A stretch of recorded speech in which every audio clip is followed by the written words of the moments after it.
So, Natasha. Hey, Mike.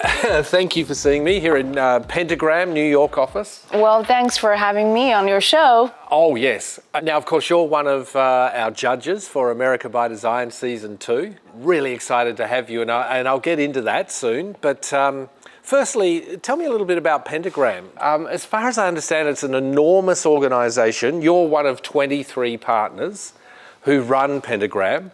What kind of characters are those 23? Well, the 23 partners are all designers. Pentagram is a designer-run organization. It has been this way since its very founding in 1972.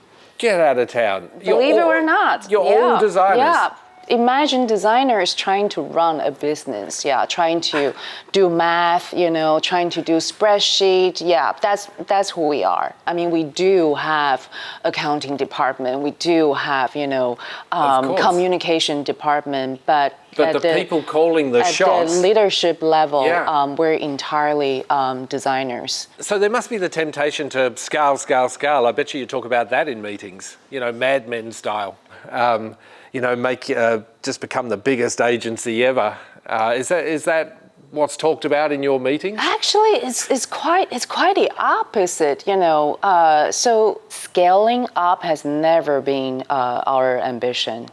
We understand that scale typically has a lot of negative implication on the quality of the work that we do. And here, design is a kind of intellectual enterprise, right? Each case is unique, each project is unique, and in our context, that is something that can only be done well through a very intimate way of working, and that is working with a small team. Yes, I've seen your team downstairs, and I was quite surprised. I mean, I expected it to be a lot larger group of people. We want to be able to work together, and that togetherness cannot happen when you're at a very large scale. And that intimacy, that relationship, that, personal connection, I think are all really crucial to design the best work possible. Okay, Natasha, let's talk about the elephant in the room. 2017, you stood up on a stage at a conference and it went viral around the design community. You basically said that design thinking is BS. It's bullshit. What were you thinking? Well, I meant what I said. So design thinking, came out about a little longer than a decade ago, in the mainstream domain, right? And when it first came out, designers, including myself, were intrigued, if not puzzled by it, because design thinking is essentially one singular methodology that is made up with 5 steps, okay? With the intent that formula can address all design problems, okay, regardless of context and users, that kind of thing, right? What I found was that there is so little design evidence that came out from design thinking that is actually convincing. Yeah. Meaning, name something that we admire that actually came out from design thinking. Just name one thing. It's a very simple question. So when you cannot name something that came out from this very popular and popularized design education commodity, there's something wrong with that. But surely, if you want to build a big empire like Pentagram... We're not an empire. We're the opposite. We're a small village. Okay, I stand corrected, a village. You can't operate like this. You can't all be handcrafted one-offs. You need some kind of process, surely.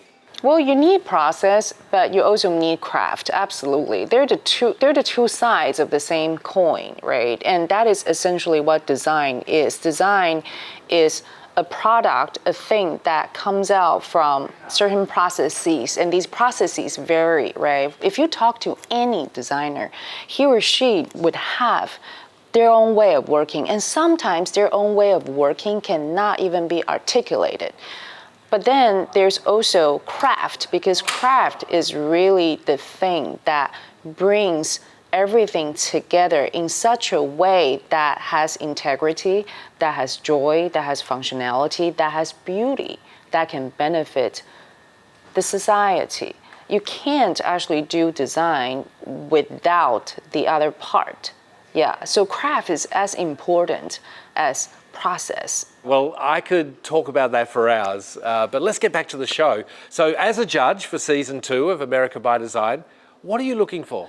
I'm looking for novel ideas, okay? I'm looking for things that may not be totally resolved, I want to see ideas that are not baked. I want to see them being really raw. I want to see them as, perhaps even inappropriate ideas that don't have a shape and form yet, right? I want to get excited by new things, yeah, and I think that's what excites me the most about coming to the show, is to have the opportunity to get out of our, this sort of professional or professionalized zone, right, to really get to the real world of design and look at multiple different ideas. Great. Well, we have 30-something projects that we're going to put in front of you. Yeah. In season 2. You're going to have a ball. I'm going to have a blast. Yeah. Fantastic. Well, thanks for joining us, Natasha. Well, thanks for having me.